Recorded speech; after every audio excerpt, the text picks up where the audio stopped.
Finally, Mr. President, let me reiterate here that the entire Union territories of Jammu and Kashmir and Ladakh were, are, and will always be an integral and inalienable part of India.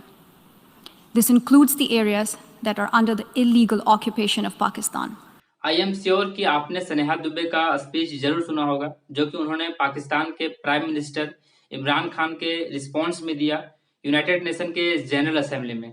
आपको पता होगा कि पाकिस्तान दुनिया का एक ऐसा देश है जिसे अगर आप एक इंटरनेशनल मंच देते हो ताकि कुछ आकर दो शब्द बोले, तो वो अपने देश के बारे में बोलेगा या नहीं बोलेगा, भारत के अगेंस्ट जरूर बोलेगा, जम्मू कश्मीर का मुद्दा जरूर उठाएगा, जैसा कि इस बार के यूनाइटेड नेशन जनरल असेंबली में दिखा। इमरान खान ने सबसे पहले कहा कि भारत जम्मू कश्मीर के इशू को खुद से सॉल्व करने की प्रयास कर रहा है।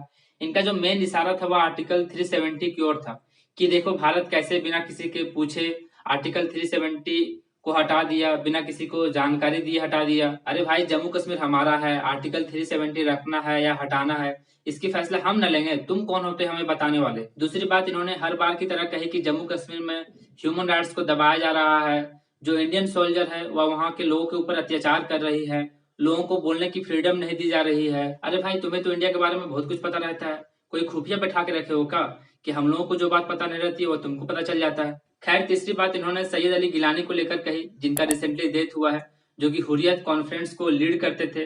इंडिया में अगर कोई मोस्ट फेवरेट आदमी था पाकिस्तान का तो वह सैयद अली गिलानी ही था, जो कि खाता तो था हमारे देश का लेकिन गाता था पाकिस्तान का। इमरान खान ने कहा कि सैयद अली गिलानी के मृत्यु के बाद इनको सही तरीके से नहीं दफनाया गया, इस्लामिक रीति रिवाजों के साथ इनका लास्ट राइट्स नहीं किया गया, इनके फैमिली मेंबर्स को भी शामिल नहीं किया गया। खैर, इन सब के रिस्पॉन्स में जो स्नेहा दुबे का रिस्पॉन्स था वह काफी अपने आप में इम्पोर्टेंस रखता है।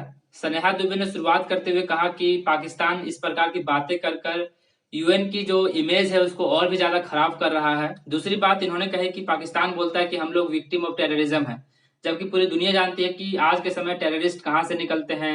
9/11 का जो अटैक हुआ था अमेरिका के ऊपर, उसको कौन करवाया था, ओसामा बिन लादेन कहाँ मिला था। स्नेहा दुबे ने एक टर्म यूज करी थी प्लूरलिज्म का, और कहा था कि पाकिस्तान कहाँ समझेगा प्लूरलिज्म का मतलब, क्योंकि इसका जो कॉन्स्टिट्यूशन है खुद जो माइनॉरिटी है उसको टॉप लेवल के जॉब पे आने से रोकता है। और जो लास्ट बात इन्होंने कही वो अपने आप में सुनने लायक है। इन्होंने कहा कि हम जल्द से जल्द डिमांड करते हैं कि पाकिस्तान पीओके को खाली करे, क्योंकि टेरिटरी ऑफ जम्मू कश्मीर और टेरिटरी ऑफ लद्दाख भारत का एक अभिन्न हिस्सा था, है और रहेगा। इनका जो ये स्टेटमेंट है वो अपने आप में काफी इंपॉर्टेंस रखता है। खैर, आप क्या सोचते हैं इस बारे में आप हमें कमेंट बॉक्स में बताइएगा, और अगर अभी तक आपने हमारे इस चैनल को सब्सक्राइब नहीं किया तो सब्सक्राइब कीजिए, क्योंकि हम इस चैनल के ऊपर इसी प्रकार के टॉपिक के ऊपर बातें करते हैं। तो फिर मिलेंगे आपसे कोई नए वीडियो में नए टॉपिक के साथ। धन्यवाद।